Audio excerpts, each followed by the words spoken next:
I want to tell you about Texas radio and the big beat.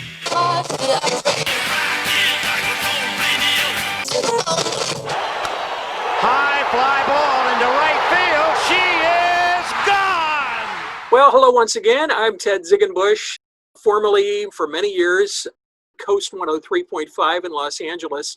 And joining us on a special edition of I Remember Radio, we have two of the LA traffic pilots, multi-year pilots, Mike Nolan, who was with KFI KOST. One very important member of our morning show is never in the building. And that's our KOST 103 traffic reporter, Mike Nolan.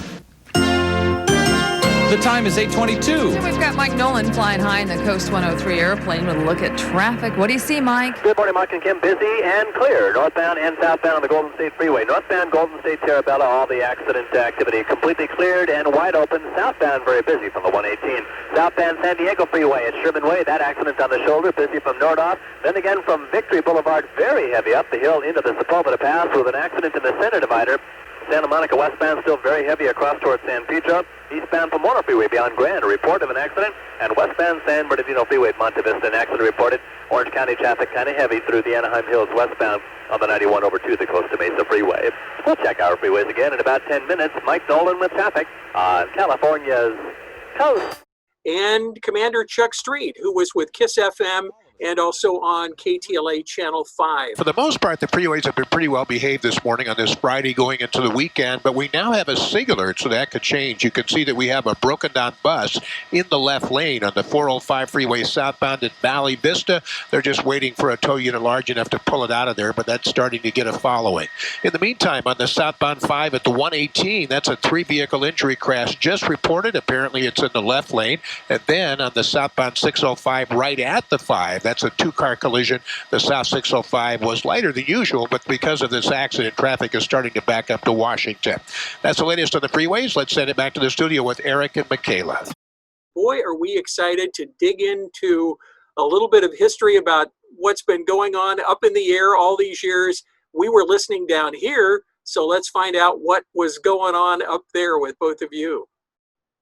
These aren't like real interviews. We just get talking, as Ted knows, and who knows where the conversation is going to go. Yeah, and don't freak out if it goes down a side street. Sometimes those are as interesting as the main street. Yeah, or more so. Yeah. Is it Cable Airport that has a good restaurant? Or used to? I don't know about. I know Riverside always did. Flay Bob did for a long time. Obviously, at Brackett and Corona. Chino had the best flows. Chino was one of the best ones. Oh, no, I don't think I ever got to that one. It seems like it was Cable, but my instructor pulled in and Bruce Wayne was there. And my instructor just got all flustered. He was so impressed with them and everything. And they talked a little bit. That was the first time I got to meet him. And afterwards we were talking when we were flying, and I said, it must be hard to do traffic and fly. And he said, no, it's not hard. It's impossible. he said, you've got flight following, you've got towers to talk to, you've got the radio station to talk to, you've got other traffic to talk to. And on top of that, back then you probably had a Thomas Brothers guide with you, so you know what streets are. And he was real impressed.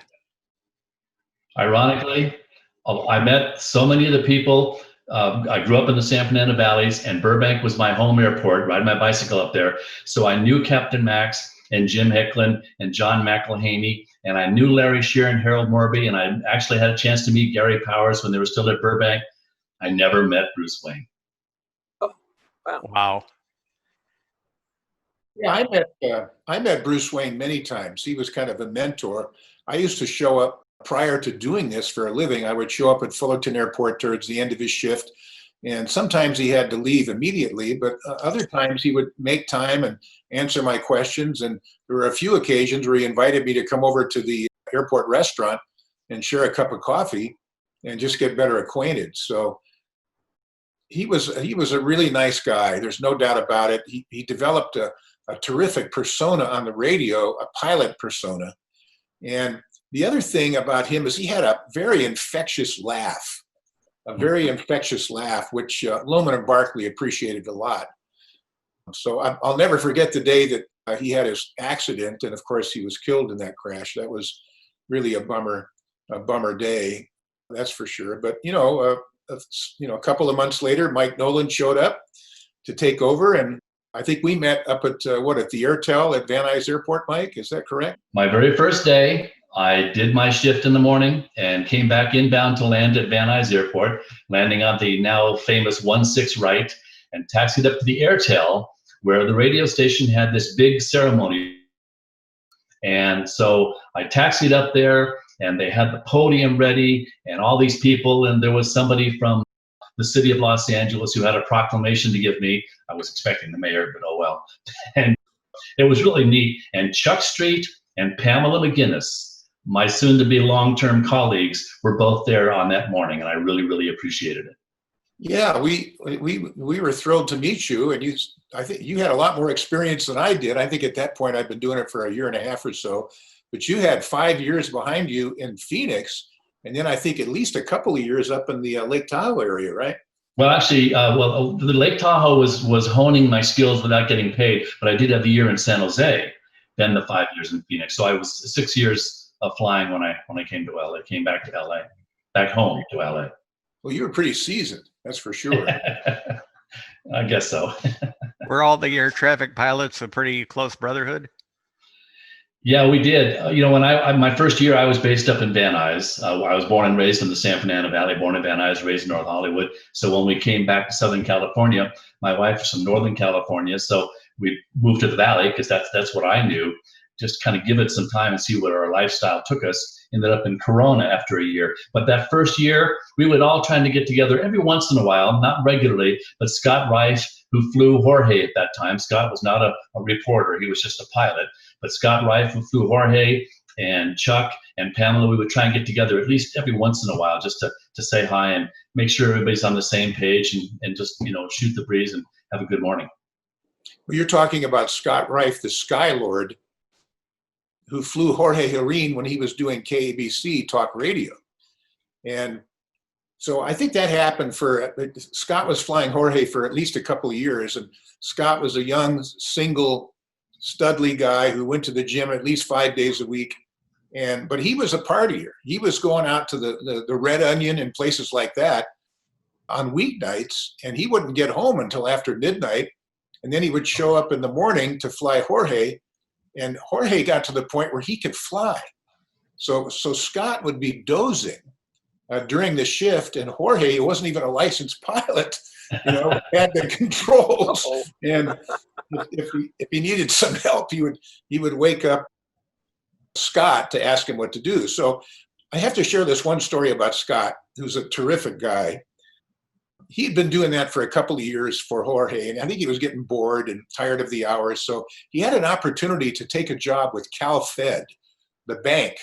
CalFed used to be a very prominent banking chain here in Los Angeles, and CalFed had a helicopter, and they also had a twin-engine prop plane, a King Air.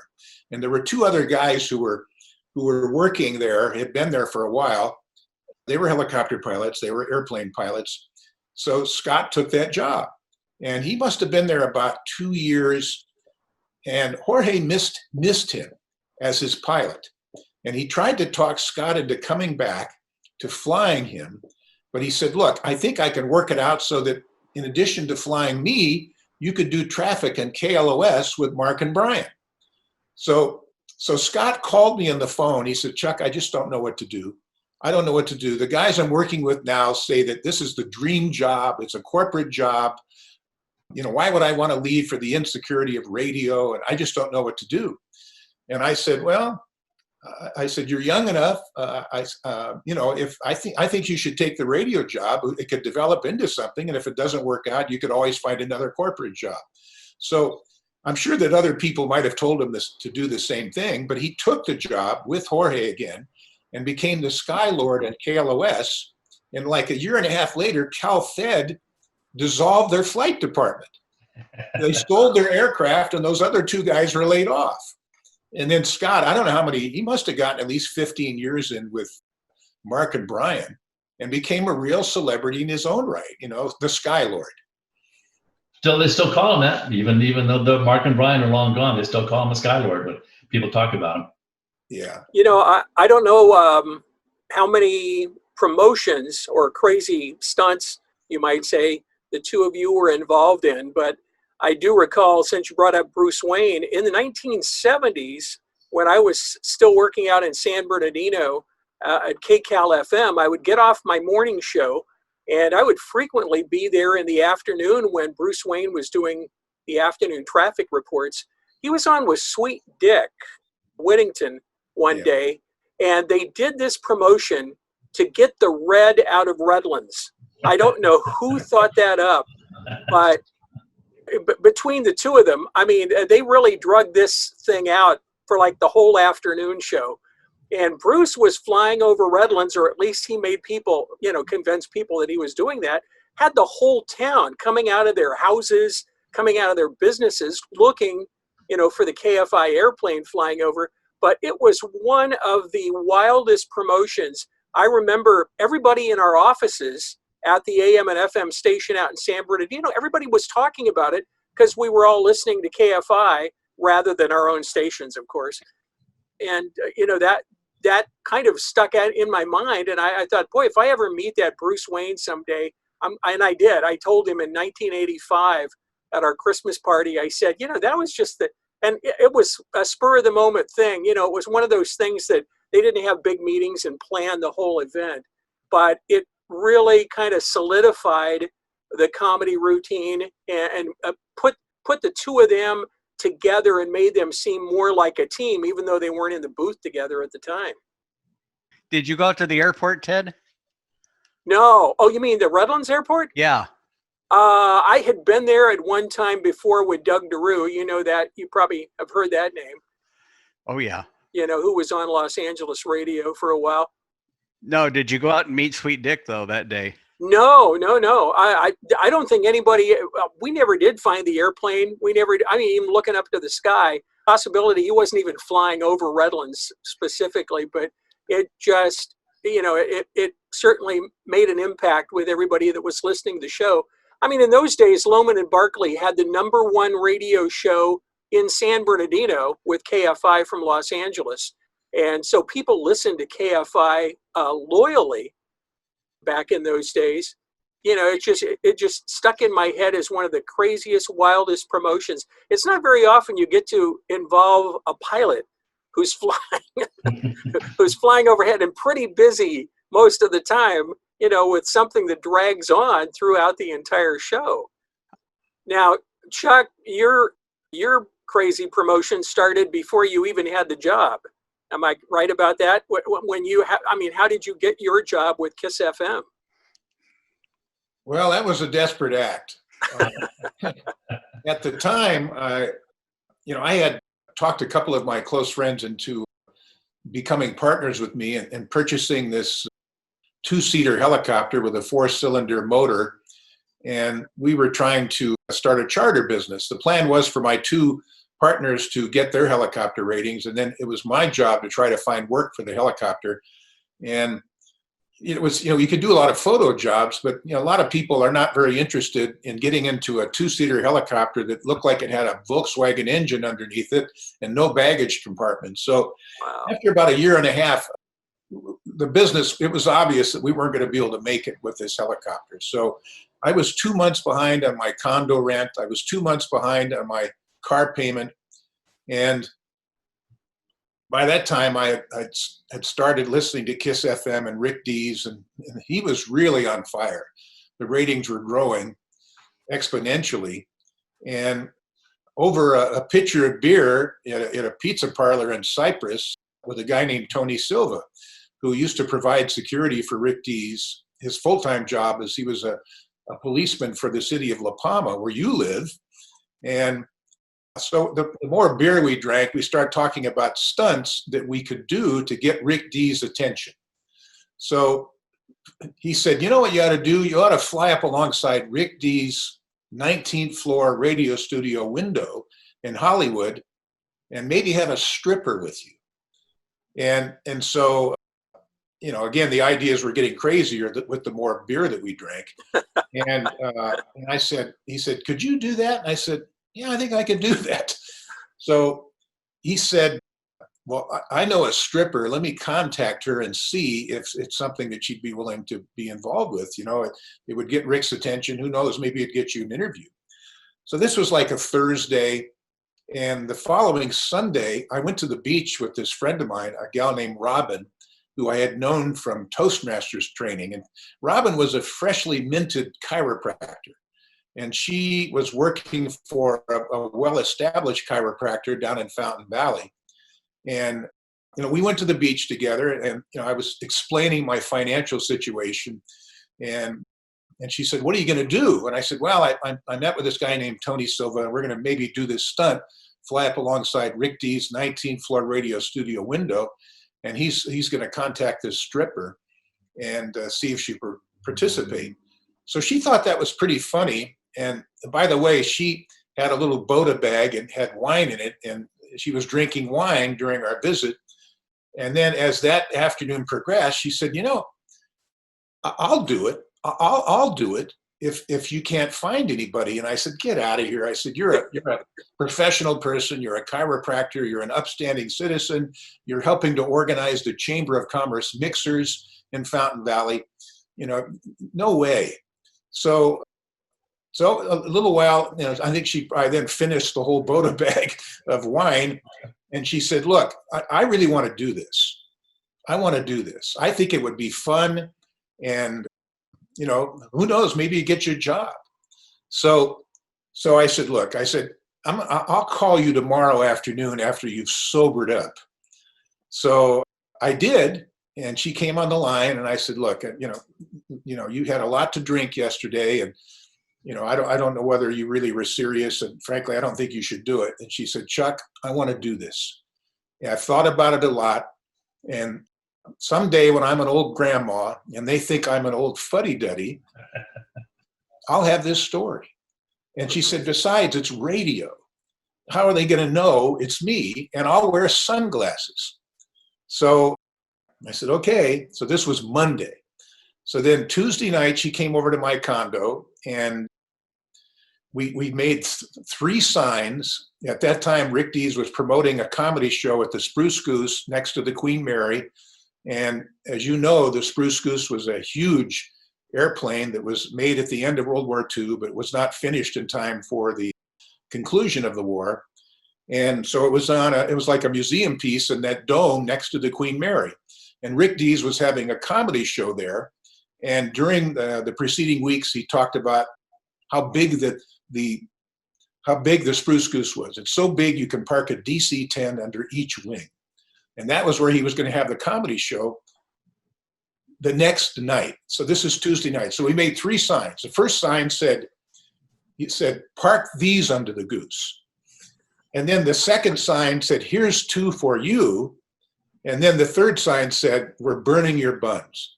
And if you listen to KIIS FM, you know that we're burning your buns was always the punchline when they were spoofing somebody on the radio, kind of like, a candid camera, but it was candid phone. So anyway, I didn't sleep worth a damn that night. I was thinking, here I am, I'm probably going to get thrown out of my condo. I'm going to get my car repossessed, and I'm probably going to lose my license as a pilot. And so we got up early the next morning, and we drove to the airport, and Robin was wearing a tube top, an elastic white tube top around her chest. She had a windbreaker on. She had black slacks and pumps and sunglasses. So I pre-flighted the aircraft, made sure that it was airworthy, and then we climbed into the copter. I started up, and we're flying towards Hollywood, listening to KIIS FM on our headsets. And this happened to be the longest day of the year, June 21st, 1983. So it was overcast that morning, and we didn't talk too much. I think she was probably thinking, maybe I shouldn't be doing this. So we got up, we went through the downtown Los Angeles and headed up the 101 towards Hollywood. As we got to Sunset Boulevard, I slowed down the aircraft and turned it westbound towards where the Trizec building was, where Rick's studio was located on the 19th floor. And so she took her windbreaker off and slid that tube top down around her waist, exposing her ample bosom. She was a beautiful girl. She could have been a Playboy model. And by the way, we had put the half photo door on the helicopter. I used to use that for photographers. You know, the lower half was plexiglass, but the upper half was open so you could stick the camera lens out. And we're listening to Rick Dees talking about the longest day of the year. And he was doing the weather forecast. So we approached the building very slowly. He concludes the weather forecast. I realized I was one floor too high. You know, you could see Rick in there. So I just dropped down, and he threw his arms back in his chair, almost fell over backwards in his chair, and he goes, "Oh my God, you know, there's a helicopter hovering outside our window here at KIIS, and there's a girl in it who's naked." I mean, she wasn't naked; she was from the waist up. But you know, in the meantime, you could see Liz Fulton, who was the sidekick gal who read the news, and then Coach Charlie Wright, who was a sports guy. They were just in the next room behind the glass. Liz was screaming. We could hear all of this in our headsets. So Rick is talking about this helicopter with us hovering outside, and then Robin sticks the sign out that says, "Park these under the goose." So he's laughing. Liz is screaming. And Charlie Wright is, looking through the window, laughing. So we were probably outside there for about 40 seconds, and then we decided to go around the building and then make another approach and hover outside the window. And we put the second sign up that said, "Here's two for you." And then Coach Charlie Wright says, "Where's my two?" And Rick Dees is saying, you know, if you're driving on Sunset Boulevard right now, there's a helicopter hovering outside our window with a naked girl. And he said, "Coach, you're a play-by-play guy. Could you tell us what you see?" And he says, "Well, she looks like she's naked from the waist up. All of a sudden, this helicopter shows up, and we see this beautiful woman, and suddenly the sun came out." So then we hovered about 40 seconds, came around again with the third sign and said, "We're burning your buns," which Rick really got a kick out of because that was the punchline for a typical Candid Phone bit. So then we, turned and started to fly back our adrenaline's pumping. And we turned back towards Long Beach. But what we didn't realize at the time is that on the other side of the building, the same floor, was the AM station, KPRZ, and Gary Owens from Laugh-In fame was on the air at the time. And he saw what was going on out there. And of course, in typical Gary Owens fashion, he says, "Well, this girl, she's a union girl, but she's certainly not SAG." So anyway, Rob and I, they're all hell is, they're talking about it on the radio. They're just laughing, and we're flying back to Long Beach. And I think he played a record and came back, and he said, "We found out who the girl is." And, I had an inside connection there, a gal who I'd become acquainted with, who actually was on the staff at KIIS FM and made sure that the drapes were open. I mentioned Robin's name one time, and somehow she remembered the full name. So we're flying back, listening to the station, still pumped up on adrenaline. Rick Dees comes on and says, "In case you just joined us, we had a helicopter hover outside our window with this girl who was topless, and we know her name. Her name is Robin Phillips." We looked at each other like, "Oh, God," So how did that happen? So Lynn apparently had told him. So anyway, we got back to Fullerton Airport. I apologize, not Fullerton, but Long Beach Airport. I apologize. I'm sorry. I hope you don't get any trouble. So she went into work, and her boss apparently was listening. Well, he was shaving, and I had visions of him as he hears this name. He goes, and nearly cuts himself. And then they had a staff meeting. He was so mad at her. He said, "I can't believe you did that. Why would you do that? I should fire you." So anyway, they decided what their story was going to be. And it's like nothing happened. Like 2 weeks later, she had one of her patients said, "I was listening to that KIIS FM and that Rick Dees, and somebody flew up alongside the window in a helicopter, and they said the girl's name was Robin Phillips. That wasn't you, was it?" She said, "Oh, no, that wasn't me." And that's the only thing that happened after that. But I ended up getting an interview with the boss at the radio station because Rick D. Actually, that night I went to the comedy show with the gal I knew from KIIS FM, and afterwards I was invited to join Rick and about a dozen other people at the Queen Mary in the Sir Winston's restaurant, and I sat there across from him, and he thought it was really, really cool. And I said, well, I'd sure love to be your traffic reporter. We have the '84 Olympics coming up when they're talking about gridlock traffic here in Southern California, and I'd love to be your traffic reporter. And he said, well, do you have a proposal? And I said, I'll put one together. So 3 days later, I took this proposal in a loose leaf binder, gave it to Rick. He gave it to the boss. And then a few days later, they gave me a meeting with Wally Clark, the general manager, and the program director, Jerry DeFrancesco. And, I think it was one of those things like Wally said, well, I'll talk to him for 15 minutes. And that meeting lasted 90 minutes.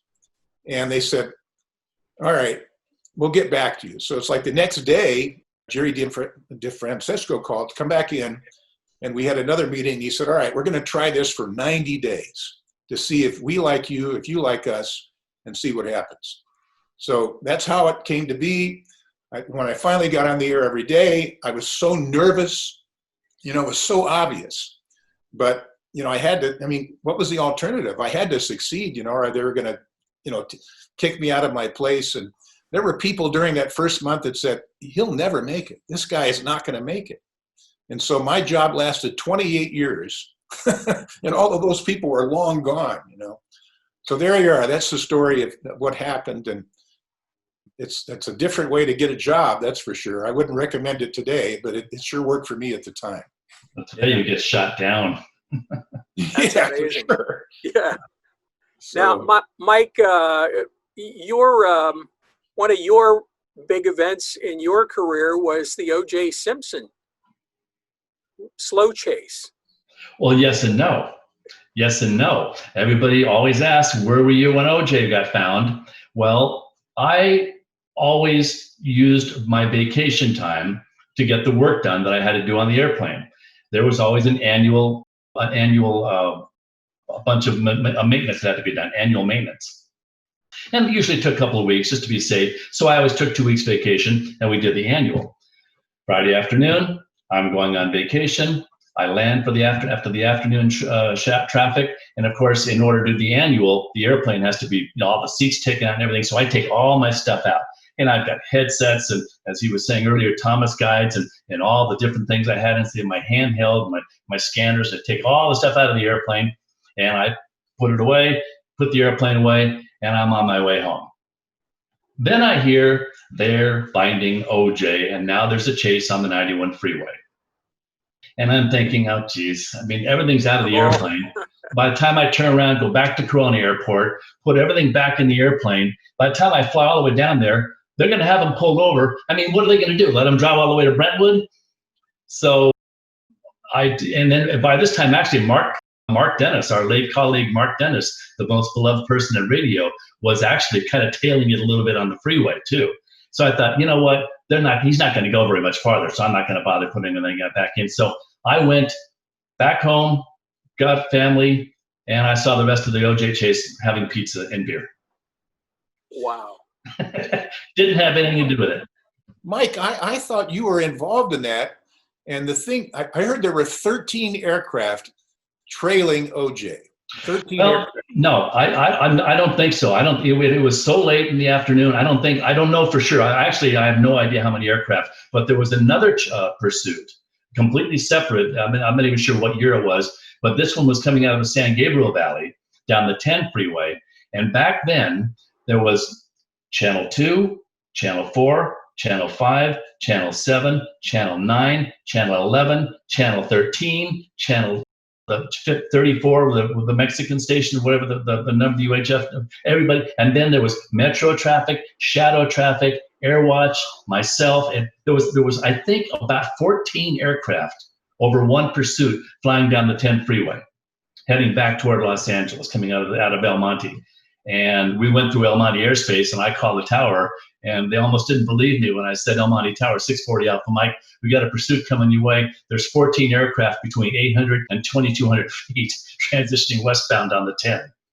But I don't really know how many were actually over the OJ chase. I never got back over. You know, my two older sons, they were young enough that they weren't driving, of course, in those days, but they had their bikes. And when they heard that OJ was coming westbound on the 91, and we live close enough to the 91, that they shot out of the house, got on their bikes, and they were so excited because they got up on the bridge and watched this procession go by. I don't know if I asked them if they'd remember how many helicopters were overhead, but yeah, that was quite an event. And the other aspect to it is back then, there was no way over the top of Los Angeles International for an airplane. There used to be a way, and then they had the midair over Cerritos, and they closed that airspace down. So for me, it would have been a dead end because they're down the 91, then they're going to go up the 405. Had I joined the chase, by the time they get to the 405, then I'd have to come all the way back around on the 710 and come back around and join on the other side. So it wouldn't have worked out for me. The helicopters have the ability to go down low and go around LAX. So that was another thing working against me if I had gone back over there. Now, Mike, did you always fly single, or did you have a helicopter? I don't recall. I'm a helicopter pilot, about this much flying time in helicopters, right. But I am a helicopter pilot. But I did 99.99% of my work in the airplane. For a short time, I used a Bell 47, which is the classic bubble helicopter, like in MASH and like KMPC Airwatch began with. And I did have some helicopter time as a Bell 47 pilot. When we had the Marine layer, I would get the helicopter in the morning. But the helicopter was at Chino Airport, which was a bit of a drive. And then by the time I got it out and did the pre-flight, and the weather was always horrible, and usually it was such a slow helicopter, the trucks were faster. It didn't last very long, but I did get some Bell 47 time, and that's an absolute classic. And it's some of the time of which I'm most proud of my logbook. Now, I know pilots will appreciate the next question. How you have a total of how many hours you've spent in the air in your career? About 35,253, I think. I tell people on Saturday I'm going to be 71 years old, and I've been on this planet for 67 years. Because I have 4 years, I don't know if the math is right, but there's 4 years of my life is spent in the sky. Wow. And Chuck, similar for you, I'm sure. Yeah, mine's about 25,000. So I kind of added up, 24 hours a day times 365. And it was over 3 years continuously in the sky. But Mike, like I say, had been at it for such a long time. Two things about Mike I wanted to say is that, again, the freeway chases got to be pretty common. And of course, numerous aircraft would join in those chases, news helicopters. And Mike was really good about what he would do. He would do all of the radio work for the whole gaggle of aircraft. Rather than have, 8 different guys call, Mike would do the radio work. He would call the tower and say, Long Beach Tower, this is 640 Alpha Mike, and flight of 7 or more. We want to transition up the 405 towards the 710. And as he indicated, we have aircraft between 800 feet and 2,200 feet. And so they would clear the whole group through. But Mike always was really good about, taking the lead and doing all the radio work so that the tower would not be inundated. And it would make it easier for all of those news aircraft that were following this chase along the freeway.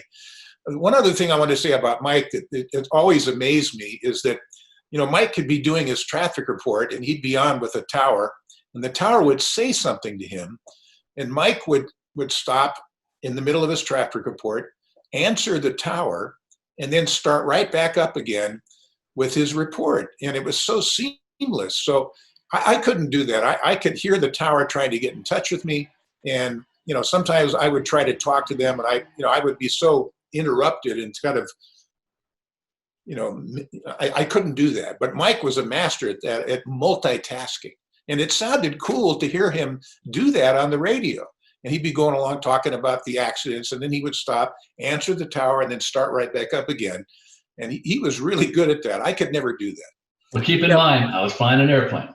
And the difference between an airplane and a helicopter, with an airplane, I could let go and reach over and pour myself a cup of coffee, and there's no problem at all. In the helicopter, you got the cyclic, then the collective up and down, and then the anti-torque pedals for the tail rotor. And if you let go of anything, everything goes to hell. And if you change anything, you have to adjust everything else. So flying a helicopter and flying an airplane are two different worlds, absolutely.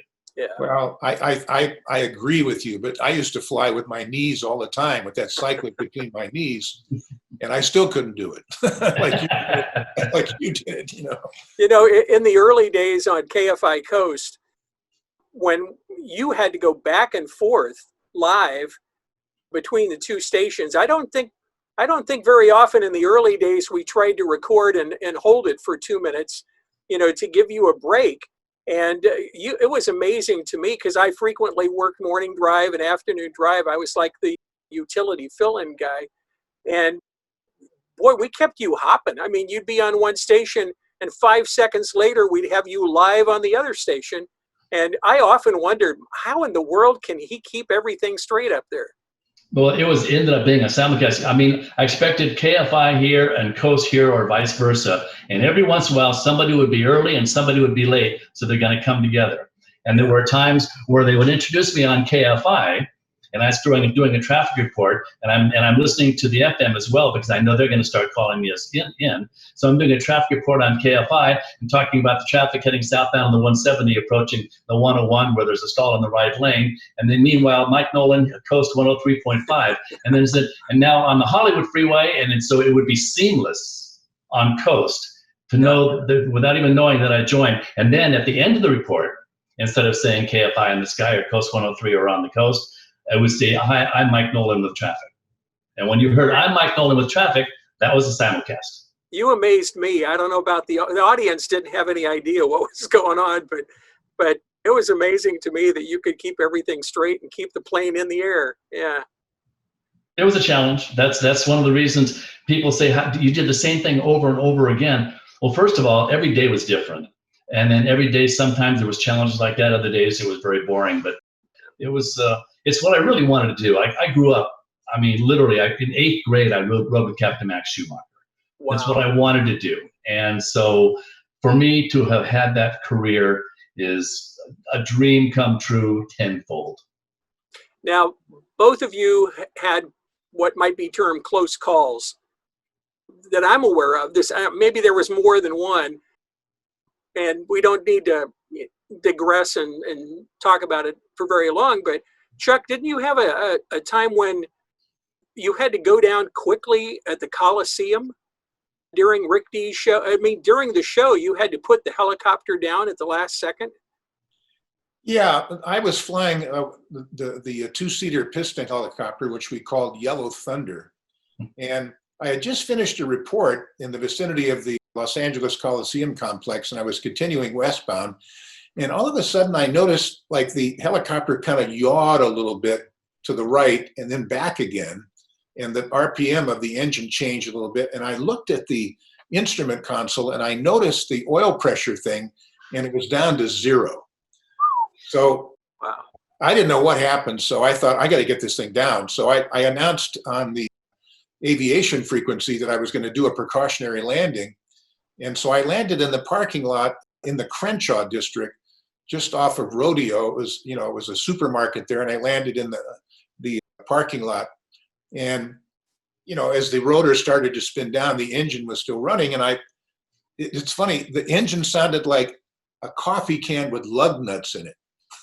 So there was something definitely wrong. So I shut it down. And then in those days, there were payphones. So there was a bank of payphones over on the wall of the supermarket. So I walked over there and I dialed up the hotline to the studio at KIIS FM, and Rick Dees answered. And it took me a minute or so to convince him that I was on the ground and I had some type of engine issue. He couldn't believe it. He said, well, I just heard you on the air. I said, I know, I was on the air and I was airborne, but something's presented itself, so I had to land. So I did put it down there, and within a few minutes, people started to show up because they saw the helicopter in the parking lot. And I'll never forget this really cool guy goes, "I can't believe you're here. I was just listening to you. Now you're here." You know? And so I was in the parking lot there for a couple of hours before my mechanic showed up with a flatbed trailer to transport the helicopter to Long Beach Airport where I was based. But all kinds of listeners started to show up, and I would get on the phone once in a while and give them an update of what was happening. Then Channel 7 showed up, and I can't remember who the reporter was, the ground reporter, but we got him on the phone and he was explaining what was happening. And I had a lot of people show up and say, we listen every day and we just forget that what you're doing is dangerous. So thank you for what you do.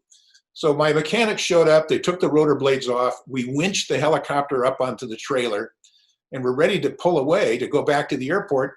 And then the police showed up. But here we'd been there for 2.5 hours, and finally the police showed up. And as luck would have it, that was a Friday, and I was starting a week's vacation anyway. So while I was gone, they changed out the engine. They found out that a wrist pin in one of the cylinders had broken loose and was scoring the side of the cylinder. And so anyway, that was a precautionary landing, and it could have ended a lot worse. That's for sure. And Mike, thank God you were an experienced pilot. You had a scary situation also that ended well in the end, but you had everybody on pins and needles that was down here, listening. Well, a tremendous amount of luck, first of all. There's a lot of it there was no skill involved. It was luck. Don't know whatever happened to on the airplane, because unfortunately the airplane was destroyed by fire. But the bottom line is I had an engine failure trying to make it back to Corona. Came up probably about a half a mile short of the runway and clipped some wires. And unbeknownst to me, one of the El Monte police helicopters was on a test flight. And I asked him to follow along because at this point my engine had quit and I was heading back toward Corona. And I said, "You guys might want to come along because I'm not sure if I'm going to get back to the airport or not." And they told me later that when I hit the wires, I didn't have any idea what was going to happen when I hit the wires. I had somebody's house or I had the wires. And there was no way I was going to land in somebody's house. So I turned left, went into the wires, and beyond that was a culvert, like a drainage culvert, and I was planning on trying to set it down in there. Well, I hit the wires, and apparently, thanks to the El Monte guys, they witnessed it, the airplane actually flipped and then came down on its wheels on the ground, maybe a little bit of an angle down. And I obviously blanked out for a second, and I woke up and I seemed like I was fine. My sunglasses had been kind of torn off my face, so I had a little bit of blood coming into my eyes, but I was not injured badly. Passenger was unfortunately knocked out, so I got a door open. The door wasn't locked up or broke, jammed closed. I got the door open, got out of the airplane. I seemed like I was fine. Meanwhile, wires, they were power lines, and they started a very small little brush fire. And so I couldn't get around to the other side where the passenger was. So I went in my door again, got the passenger awake, got him out of the airplane. And by now people are arriving and they say, "Well, we need to get you away from the airplane." And bottom line is the grass fire burned the airplane down to nothing. Oh. And so there was nothing left to investigate. We'll never know exactly what happened. Yeah. It was the end of 640 Alpha Mike, but I was very fortunate. Minimal damage to me or my passenger. And that was the end of my traffic pilot career. Unfortunately, I was all prepared to get another airplane set up, but they decided at that point they weren't going to have any more pilot reporters. So I finished the balance of my career on the ground.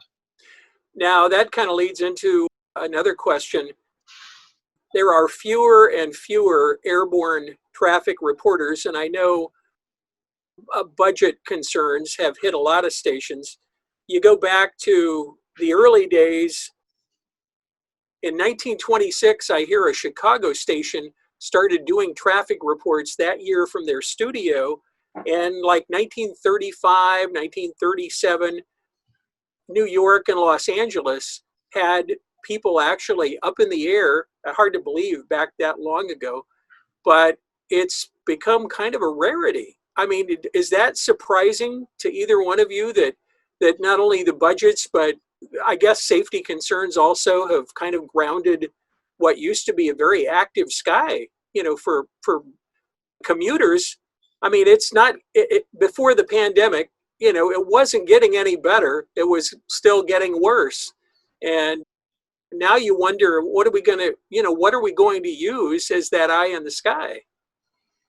Well, kind of a triple threat. It was safety. We had a midair here in the Phoenix area. I'm in Phoenix now, and there was a midair here. I think it might be 10 years already. 2 TV helicopters collided. And as a result of that crash, the number of helicopters here dropped. They ended up with pool helicopters. It was at that time that Scott Rice stopped flying. Scott was flying the KABC helicopter at that time, the TV helicopter, and he stopped flying. They put him with a pilot, which is the way he's doing it today, is my understanding. So that changed things. And then the technology, we're on your phone where there's sensors now with red and green, and you can look at your phone and see exactly what's going on. I was very pleasantly surprised to see them bring back KFI in the sky after I was gone. And because there's still, and I think Chuck will agree, there's still no substitute for knowing the detail. I mean, you can say all you want about they're reporting the left lane's blocked. Well, it might not be the left lane. It might be the right lane. It may be the middle lane. How far is the backup? Is there a secondary crash? There's so many details that just aren't available unless you're right there. Yeah, I can tell you from filling in on KOST a lot at the last minute and needing to get to work and telling them I'm not sure I'm going to get there by the time for the show. I can tell you dozens and dozens of times I would be at the scene of the problem, and the information, because there was nobody in the air, the information was totally wrong. Not just the wrong lane, but sometimes the wrong direction, sometimes even the wrong off-ramp, the wrong freeway. And it's pretty evident that there's nothing better than having somebody up there that's right over the incident. But boy, things have really changed. During the last several years when I was flying the Jet Ranger, which is a 5-place helicopter, I used to carry an announcer in the back seat who was reporting for Metro Traffic Control. And that reporter would do little drops about what he was seeing, and then they would be incorporated into the traffic reports of a lot of reporters on the ground. And the thing that was so frustrating sometimes is that we'd be over an incident, and we knew for a fact that the accident was northbound on the 55 at Chapman Avenue, and the Metro traffic reporter in the back seat would be arguing with the person on the ground who was looking at the computer. They called it the CAD. And he would say, okay, it's northbound on the 55 at Chapman Avenue, 2 left lanes blocked. And this person on the ground would be saying, but the CAD says it's southbound.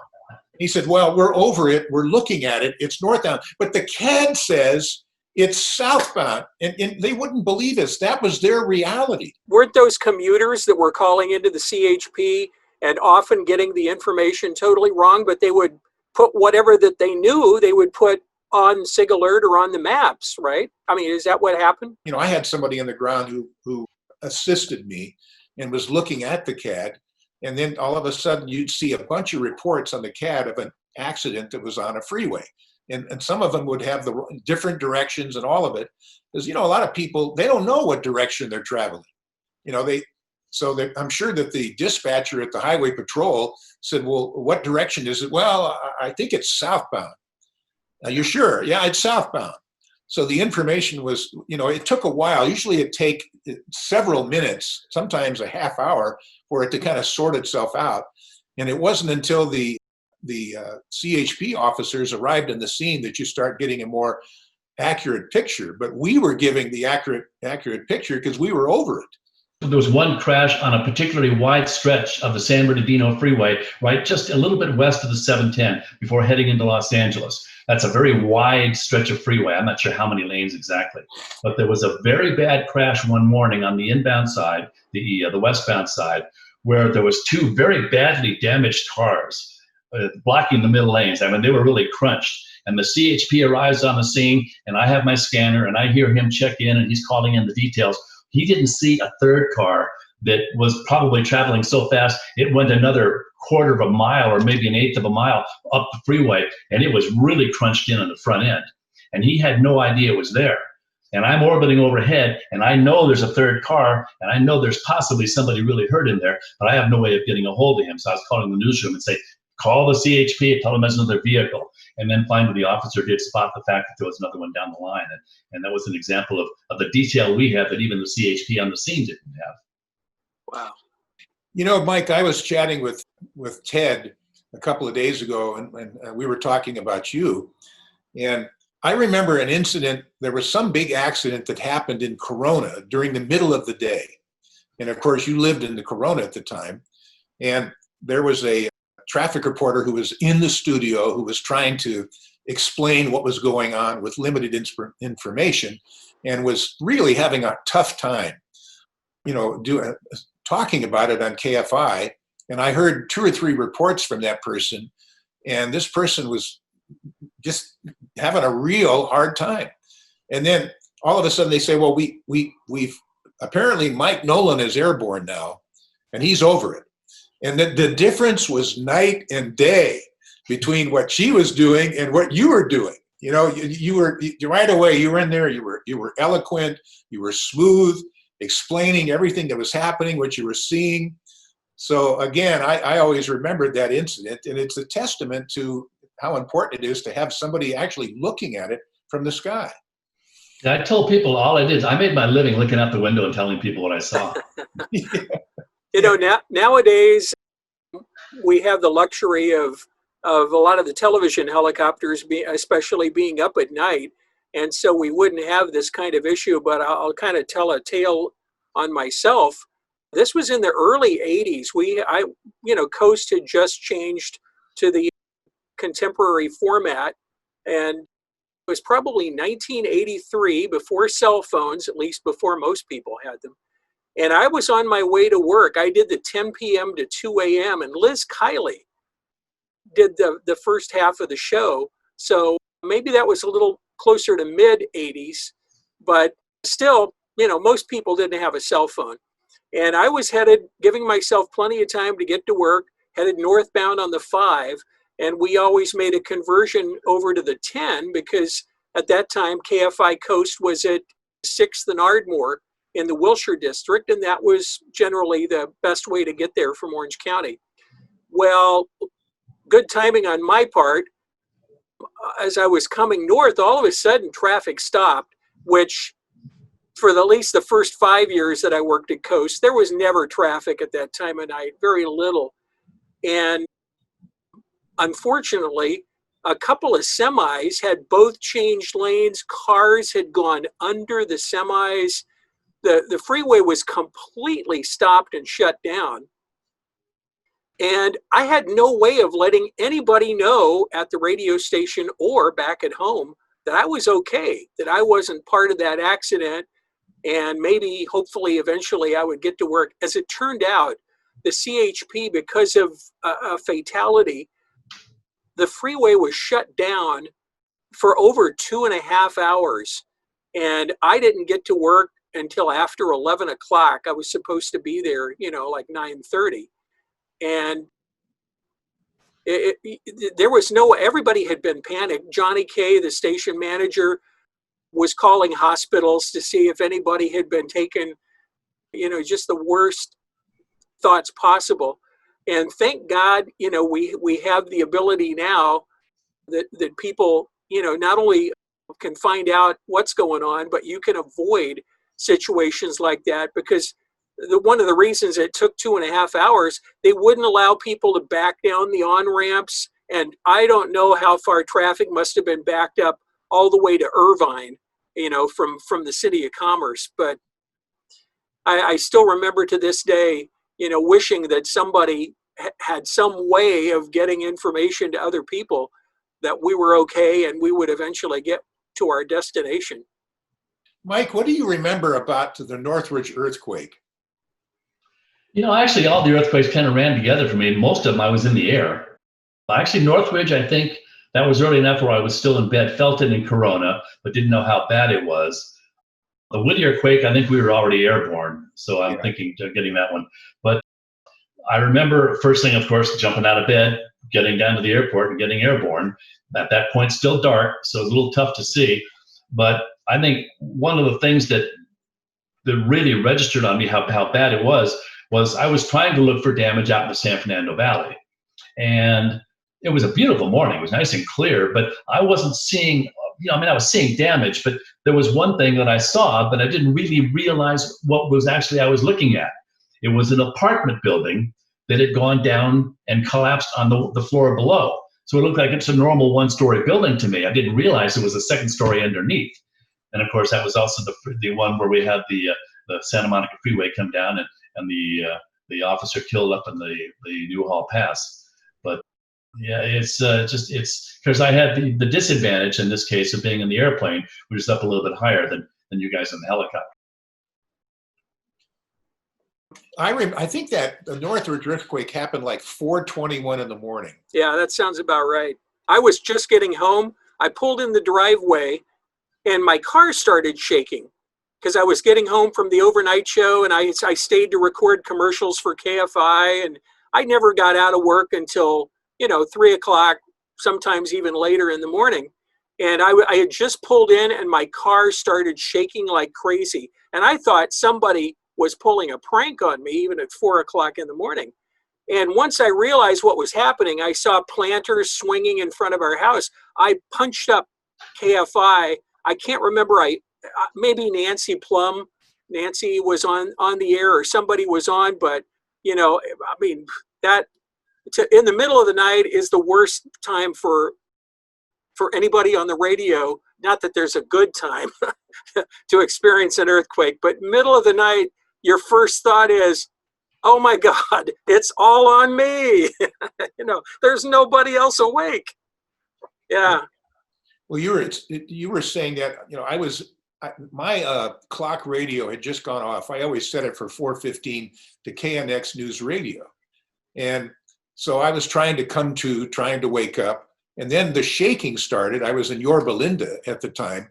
And then I was hearing KNX. There were people hollering and screaming and, quick, get under a table, and so it was obvious that this was a pretty big deal. So and the kids ran into our bedroom at the time, but I got dressed and then went to Fullerton Airport where the helicopter was. And thank God there was power, because we had an electric door on the hangar that, we were able to open that up and get the helicopter out.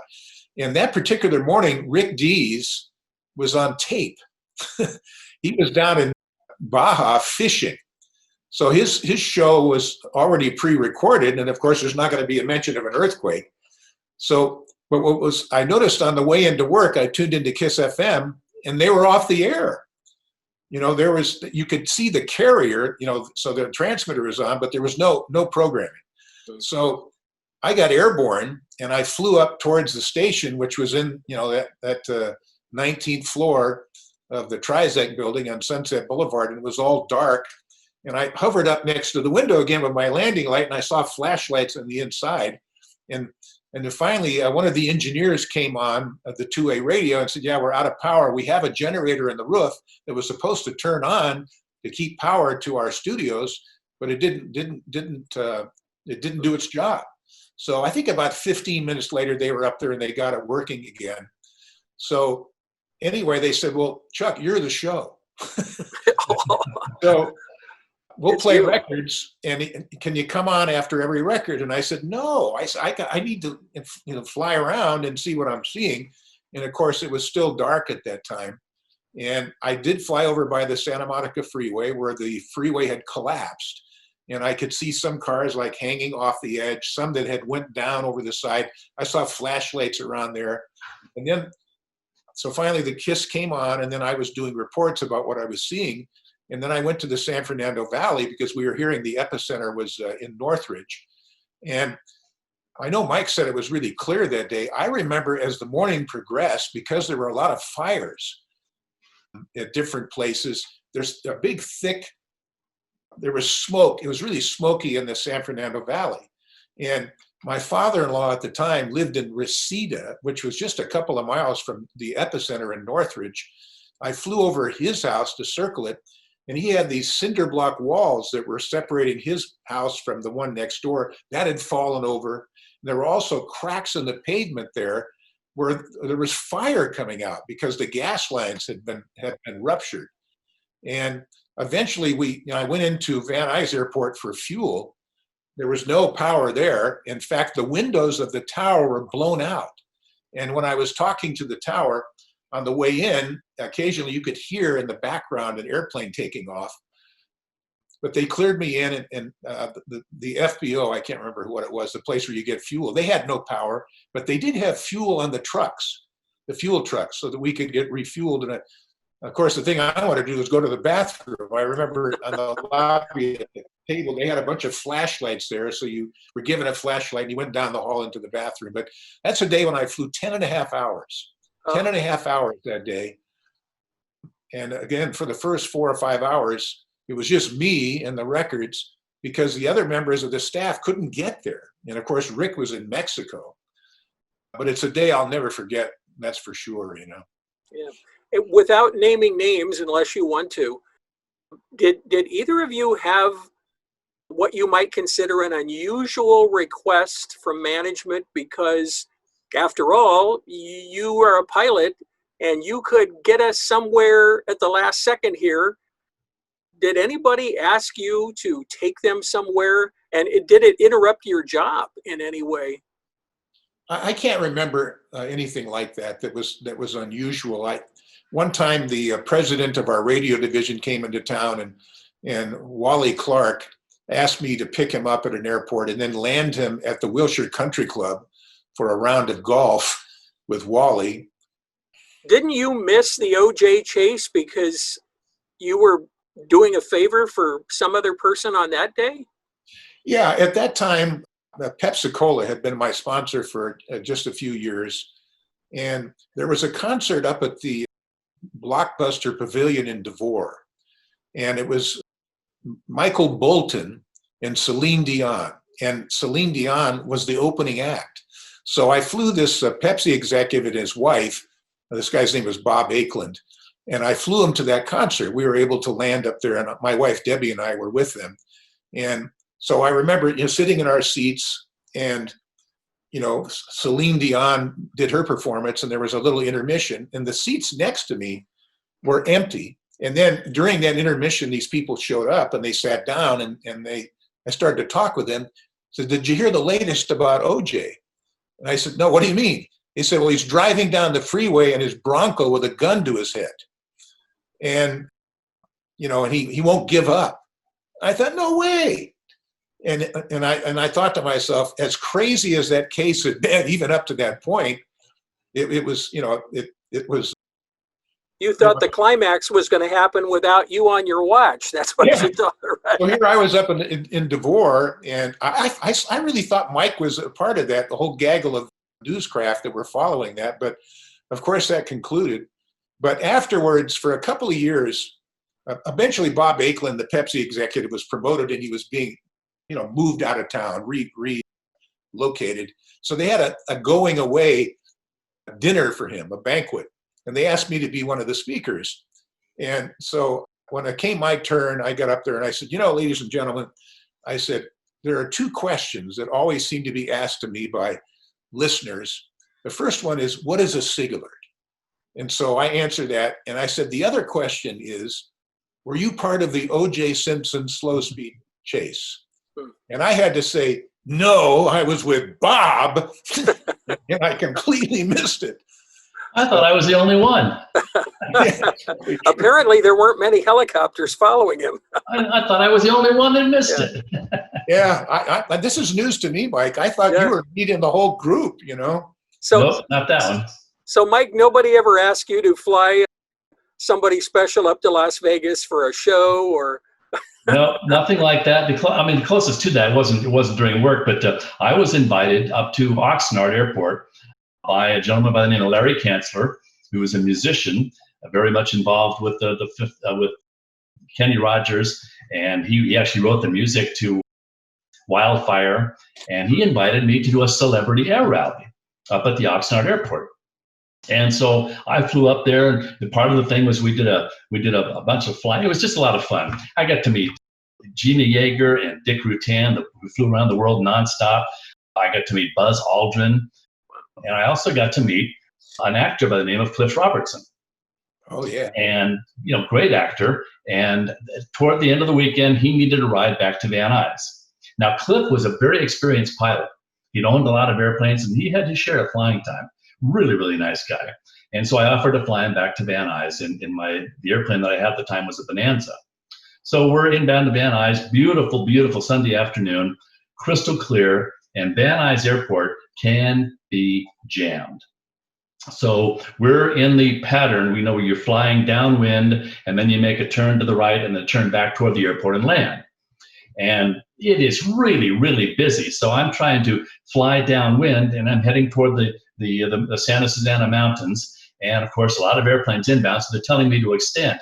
Now, I don't want to be flying my normal speed. I'm going to end up in Santa Clarita before I turn back inbound. So I slow the airplane down. And a Bonanza is a relatively high performance airplane, and I slow it down, and I know how to fly that airplane slow. Anybody can fly fast, but I knew how to fly the airplane slow. So I've got this thing really, really going slow, and I can just see Cliff out of my eye.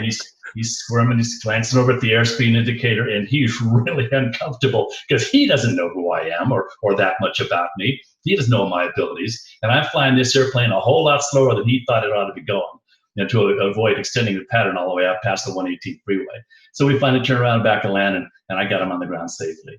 But I think I really scared the hell out of Cliff Robertson that day. Yeah, sounds like a driver's ed class. Well, I think what people need to know, Mike, is that below a certain speed, the aircraft will stall. It'll fall out of the sky. Yeah, so, the engine will keep running, but there's no longer the air going over the wings, and it will one wing will drop off, and it'll head toward the ground. Yeah, and that's what had him scared. That's what we call a stall. I remember one story. I have to share this. One of the things I think that you, Mike, were talking about is, were we traffic reporters close? And we really were. We were sharing information. We talked a lot on the aviation frequencies. But I remember one morning, Scott Reif, the Sky Lord, was up, and this is the 6 o'clock hour, and he was really excited because it was his job to pick up a playmate, the playmate of the month from Playboy magazine. She was going to show up at Clay Lacy Jet Center, where Scott was based. He was supposed to pick her up at like 7:30 in the morning, and then she would be with him, and then he would put her on the air with Mark and Brian. And he was so excited about that. And I thought to myself, So I showed up at Van Nuys Airport at Clay Lacy Jet Center at 7:15, and I picked her up. I'm sure that all she was told was that some guy in a helicopter, and they might have remembered the call letters of the station. Some guy's going to pick you up on the helicopter. Just get in with him, and you'll be with him for about a half hour, and they'll put you on the air. So she got in my helicopter, and then I took off, and I put her on the air with Rick Dees. And Scott, of course, went to get her, and she wasn't there. And then he came back up, disappointed, and then he found out I had her. He was really pissed. So we landed up at this mountaintop, and then she got out of my helicopter and into his helicopter. But it took him a long time to forgive me for that one. Let me guess, you landed up at Mount Lee in the Cahuenga Pass? I think it was at Montecito Heights, which is where the KIIS AM transmitter was. Okay, because I know I got transported between helicopters once, and I got dropped off there at Mount Lee, just a little bit west of the Hollywood sign up on the top of the mountain up there. So that was always kind of cool. And I always enjoyed I had a chance to ride with you a couple of times, and I loved every minute of it. I just had a blast in Yellow Thunder and in the Jet Ranger. And the thing about Mike, I know he was helicopter rated. He didn't have a lot of hours, but when he flew with me, he was really good. He had excellent hand-eye coordination. So I guess you're just a natural pilot, Yeah, I was going to say, full disclosure, I've only flown with Chuck one time. Chuck and my wife, we were offered on, I don't believe we asked, I think you offered to drop us into the US Festival. Was it in Devore? And it wasn't even the first, I think it was the second US Festival. Yeah. And we were a little hesitant. We had young kids at home, and we thought, is this something we want to do? But it really was. And was that, well, that couldn't have been the two-seater because there were three of us in there, as I recall. But it was the two-seater. We couldn't get a person in that center area between the seats. I used to put a little pillow in there, and we had a seat belt. So, but again, here's a helicopter that's tiny. It's got a tiny 4-cylinder engine. In fact, I had that helicopter for about 8 years doing the traffic, and it became obvious after a while that I was so slow. I mean, the top speed was 87 miles an hour, and everything around me was a lot faster. So we were able to get the Jet Ranger. But I remember I used to donate rides to charities, and they would auction them off, and then the person would get to fly with me in Yellow Thunder. And there were occasions when people would come to collect their ride. I knew it was them. I mean, I'd talk to them on the phone. I told them where to go. They showed up, and they got a look at that helicopter, and they backed right out of the parking lot, and they left. They said, I'm not getting into that little thing, you know. Well, it felt like we were hanging from a string. I don't know how else, like a Christmas ornament on the tree, swinging back and forth. But we had a ball. We went in, and there were so many people. It was so hot, so noisy. I remember watching Fleetwood Mac do a couple of songs, and I said, I don't know if we had a two-way or how we communicated with you, but I said, we're ready to go. We scooted out of there. We could say we were there. We were there for one of the biggest acts, the main headliner. But boy, what a memory. That really was feeling like hanging from a star, swinging from a star. You know, Chuck mentioned he did the charity rides. Well, Chuck also a million times went to schools. And I guarantee you, he touched kids' lives who now probably have their first grandchild on the way over his career. I mean, we're going back that long. And the planning that was involved, you don't just land next to a school. You've got to talk to Caltrans, and you've got to talk to the police department, and you've got to talk to the school district. And Chuck worked it out with all these different agencies. And so many times you showed up with that helicopter, and you'll never know the lives you touched just by being there with that helicopter and the magic it was for those people. And you used that opportunity to encourage kids to read, didn't you? I mean, wasn't that part of the program? Yeah, we called that the school patrol. And a couple of years after I started at KIIS FM, we had a promotion director, Dan Akery, who for some reason, like me, I think he thought I was wholesome, and he said, we need to get you out into the public and making appearances. And so we talked for a while, and I said, what about schools? And I said, my big passion is reading. So during the 28 years I was at KIIS FM, I landed at over 300 schools. And I had a speech that I would give. And, you know, you're right, we had to do the advance work. We had to get a permit from the Division of Aeronautics, which is part of Caltrans, that the police know. And so all of the kids would be out there in the little chairs, 500 kids at a time with their teachers. And then I would give this little talk that lasted about 20 minutes or so about the importance of reading and how I was a crummy reader as like a second and third grader. And I discovered pleasure reading. And then my spelling scores were really up because I used to miss all of the words in my spelling test, but reading is what made the difference. And at one of those visits, the teacher told me, you're a visual learner. But that was pretty moving, because you'd see all these kindergartners in the first row, and they'd sometimes have banners up, welcome Commander Chuck. And at the end of my talk, I would invite a kid up and I would interview them Art Linkletter style. And they would say, the kids really do say the darndest things. And I remember one time asking a kindergartner to come up, and I'd say, what's your name? He said, Tommy. And I said, what grade are you in? And he goes, 0. Because he was a kindergartner, And then I would ask him, and I'd give him a really simple question, answer a question, and sometimes I'd whisper the answer, and they'd say it. I give them a T-shirt, and usually the T-shirts were so big for the kindergartners, I would hold it up in front of them, and it was so obviously so large. I said, put it in the dryer for about 9 hours. It'll be perfect.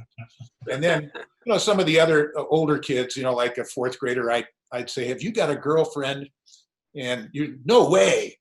Or and then sometimes people in the audience would react like they knew differently that he did like a girl. But anyway, I remember as a kid in elementary school in San Bernardino, and Ted, I think you were at the same elementary school, Elizabeth Yes, I Bradley was. School. We go way back. We do go way back. But you remember when Monty Montana, the cowboy, Oh, yeah. showed up at the school? He had a stagecoach and a buckboard and his horse. He used to ride in the Rose Parade almost every year back then. Yeah. He did. But I remember that like it was 2 weeks ago. What a special day that was to have Monty Montana come to the school. And I always thought, these kids may forget my name, but they'll never forget the fact that a helicopter landed in their schoolyard.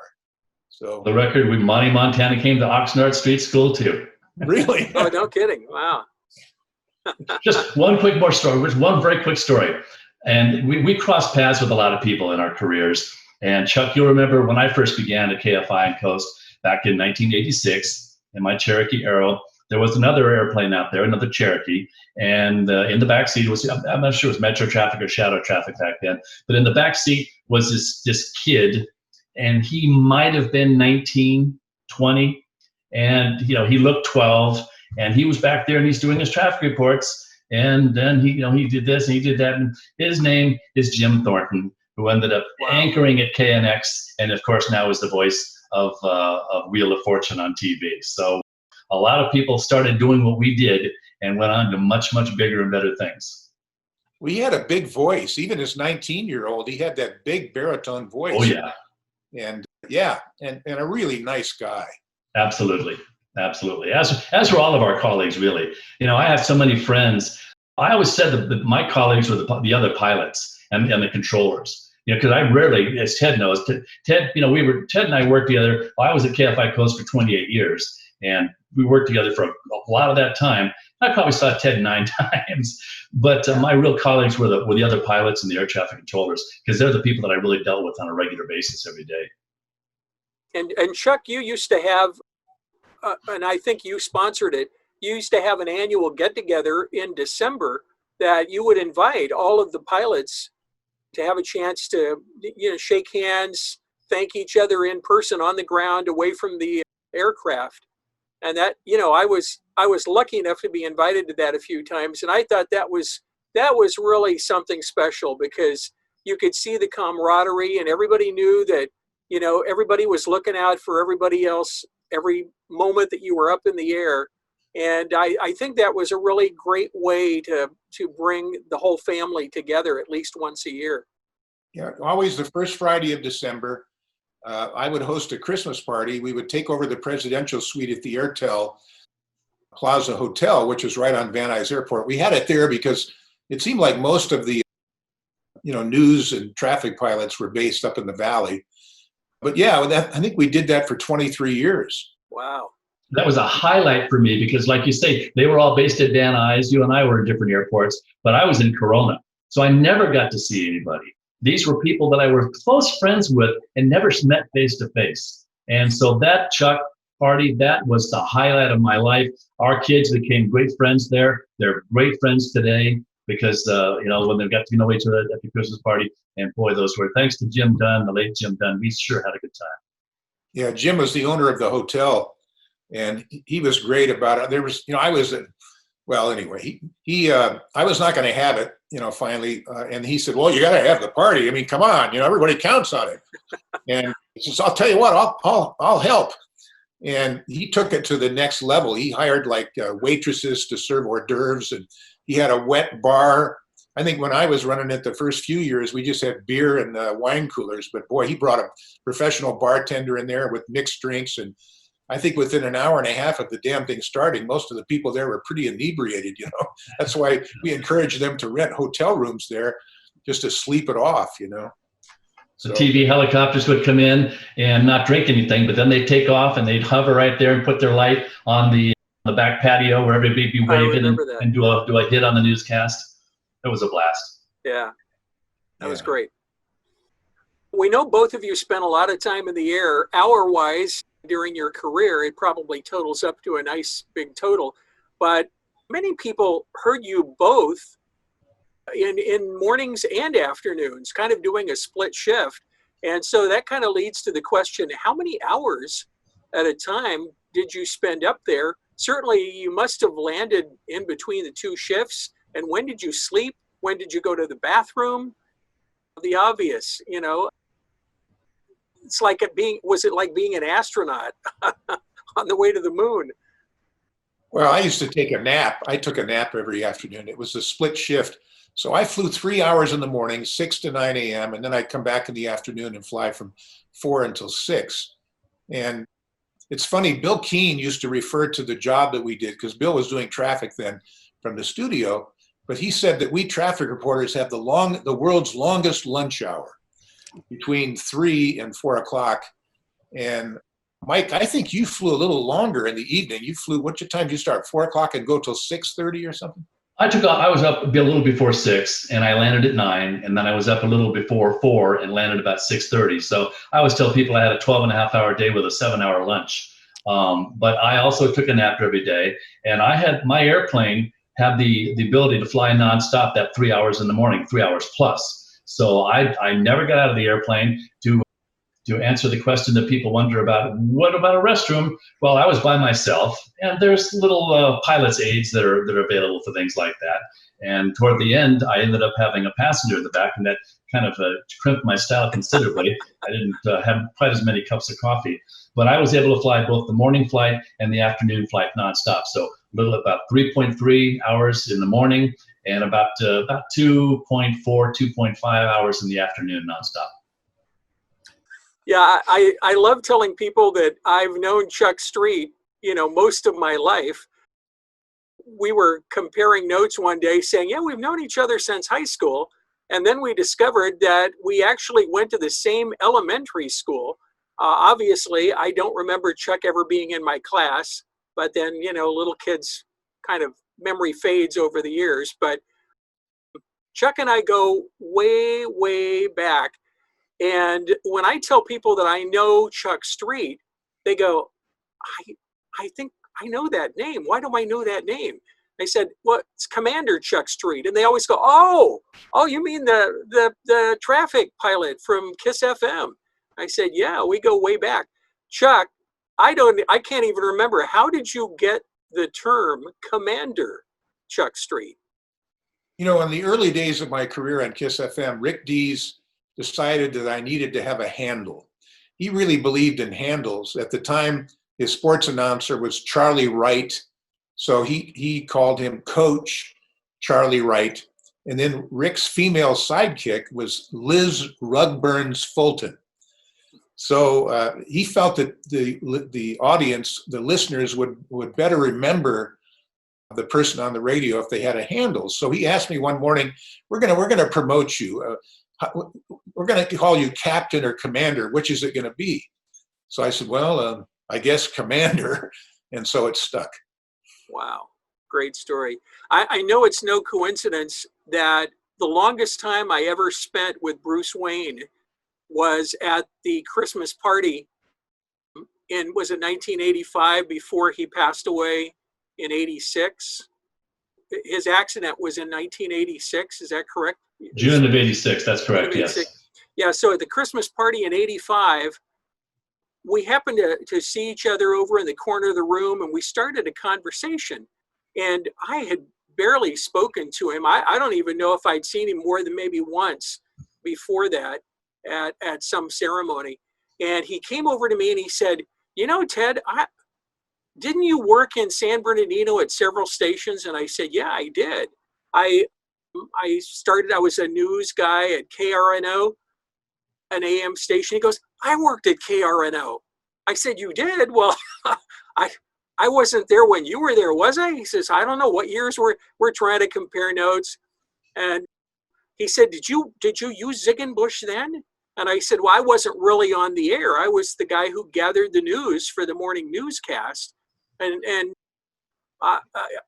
when I went to San Diego, I was known as Ted Wayne down in San Diego. And he said, well, that's my name, Bruce Wayne. You were Ted Wayne? And I said, yeah. He says, well, thank goodness you changed your name before you got to KOST. They would have been confused with two Waynes on the air. Said, yeah, we were all asked to use our real name on KOST. That kind of made us a little surprised as well. But I had the nicest conversation with him, and little did I know that would be the last time I would see him. But he was a gem of a guy. He was fun to be around. If I could conclude, I wanted to say something about Ted. We have been acquainted. Again, we did realize we went to the same elementary school, but we didn't really know each other. But I met Ted when I was a senior in high school at San Gregorio High School. And so that means I've known Ted for over 50 years. And I have to tell you something that I think is truly amazing. In all of that time, I have never heard Ted Ziegenbusch use a swear word. How is that possible? You must have had your ears covered. I never heard you swear. I was grown up to be a polite, young man, and it just kind of stuck. I don't know whether it was because there were plenty of situations where I could have, but I just felt like I owed a clean young man around my teachers and my colleagues and other people that I was with. And yeah, you probably haven't been in the control room when a song ends and I'm not ready to talk. I have never heard. Thank goodness the microphone was closed. But I think of one more quick story is that I can't say that. I'm a cussing kind of guy sometimes, and I remember I was on KTLA and I was also on KIIS FM, and I was communicating with the people in KIIS FM and in the newsroom, and also the people at KTLA.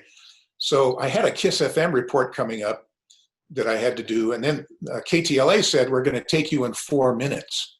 So I knew that I was going to go on KIIS in a minute, and my report would last a minute, so that meant that would have used up 2 minutes, and I would have had 2 minutes left before going on KTLA. 2 minutes in broadcasting is a long time, as you know. So I finished the report on KIIS FM, and all of a sudden I heard, they're going to come to you right now. So I said, shit. And at that exact moment, Jessica Holmes on KTLA was introducing me. She said, here's Commander Chuck. And all of a sudden you hear this, shit. And then so then she must have heard something in her earpiece and said, no, not now. And so, she looked sort of flummoxed. And then, later on, they introduced me about 2 minutes later, but I got a call. So the guy in the KTLA producer, he goes, do you realize what you just said? I said, oh God, did that get on the air? He said, yeah, it did. So later on that morning, I got a call from the executive producer of the morning show on KTLA, and he said, you know what happened this morning, right? I said, yeah, I'm so sorry. Did you get any complaints? He says, well, we just got one email from a viewer who thought it was really cool. So, and it's interesting, 2 weeks before that, I was having lunch with my mother, and she said, you sure use that S word a lot. So I refer to that day as the day I quit cussing. Oh. Well, unlike politicians and a few other people who forget, I kind of go along with that. The microphone's always on, and lately, some of the places that I've worked, the camera in the room is always on. So you have to be on your best behavior most of the time. And luckily for me, I don't think anything's ever made it on the airwaves. So I guess my reputation's intact for now. Yeah. Well, pretty much we could talk to everybody all night long, but I think it's time we go back to the hangar and refuel, or maybe unfuel in the case of most of us. But thanks to Commander Chuck Street, used to be with KIIS FM and Channel 5 in Los Angeles, Mike Nolan for many years, KFI in the Sky, KFI and KOST 103.5. Thanks to both of you for helping us. We threw our Thomas guides away years ago, and you got us safely around most of the situations, most of the years, and we loved sharing your stories. Thank you, Mike and Billy, for helping to put together another great episode of I Remember Radio, and we'll see you again soon, right here, same place, same time.